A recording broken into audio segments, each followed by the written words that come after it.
గ్రామాలలో కనీస సౌకర్యాలు కల్పించే పరిస్థితి లేదు. వీధి లైట్లు కానీ, శానిటేషన్ కానీ, డ్రింకింగ్ వాటర్ కానీ పర్యవేక్షణ లేదు. గత 10 సంవత్సరాలుగా నరేంద్ర మోడీ గారి నేతృత్వంలో గ్రామాలకు ఇచ్చినటువంటి నిధులు తప్ప 15th ఫైనాన్స్ కమిషన్ ఆధారంగా గతంలో బీఆర్ఎస్ ప్రభుత్వం కానీ, గత సంవత్సరాలుగా కాంగ్రెస్ పార్టీ ప్రభుత్వం కానీ ₹1 కూడా గ్రామాల యొక్క అభివృద్ధి కోసం ఖర్చు చేస్తున్నటువంటి పరిస్థితి లేదు.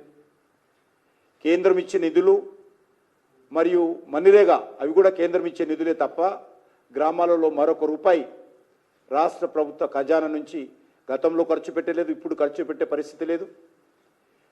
ఉన్నంతలో అంతంత మాత్రంగా ఉన్నటువంటి పంచాయతీరాజ్ వ్యవస్థ సర్పంచులు లేని కారణంగా మరింతగా ఈరోజు అటకెక్కింది.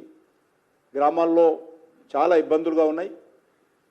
కాబట్టి రాష్ట్ర ప్రభుత్వము ఏమాత్రం ఇంకా ఆలస్యం చేయకుండా గ్రామ పంచాయతీ ఎన్నికలు, స్థానిక సంస్థల ఎన్నికలు వెంటనే సకాలంలో నిర్వహించాలని చెప్పి కూడా నేను భారతీయ జనతా పార్టీ తరఫున రాష్ట్ర ప్రభుత్వాన్ని డిమాండ్ చేస్తా ఉన్నాను.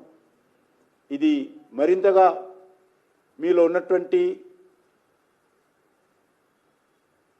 చేతగానితనమో మరేదో కానీ ఎన్నికలు ఈ రకంగా వాయిదా వేస్తూ పోతుంటే అది రాజకీయ ప్రయోజనాలతో చూడకూడదు. ఇది ఏ పార్టీ గెలుస్తుంది, ఏ పార్టీ ఓడిపోతుందని కాదు. ఈ స్థానిక సంస్థల ఎన్నికలు ప్రజాస్వామ్య స్ఫూర్తికి ప్రతిబింబంగా ఉంటాయి. రాష్ట్రాలలో ఏ రకంగా సకాలంలో ఎన్నికలు జరిగే విధంగా కొన్ని రాష్ట్రాలు కట్టుదిట్టమైనటువంటి చర్యలు తీసుకున్నాయి. కానీ మన రాష్ట్రంలో ప్రతిసారి ఒక తతంగంలాగా ఆలస్యం చేస్తూ ఉన్నారు. కాబట్టి ఇప్పటికైనా రాష్ట్ర ప్రభుత్వము ఈ యొక్క ఎన్నికలను షెడ్యూల్ ప్రకటించి ఇంకా తాత్సర్యం చేయకుండా సకాలంలో ఎన్నికలు నిర్వహించాలని చెప్పి నేను ఈ సందర్భంగా డిమాండ్ చేస్తున్నాను.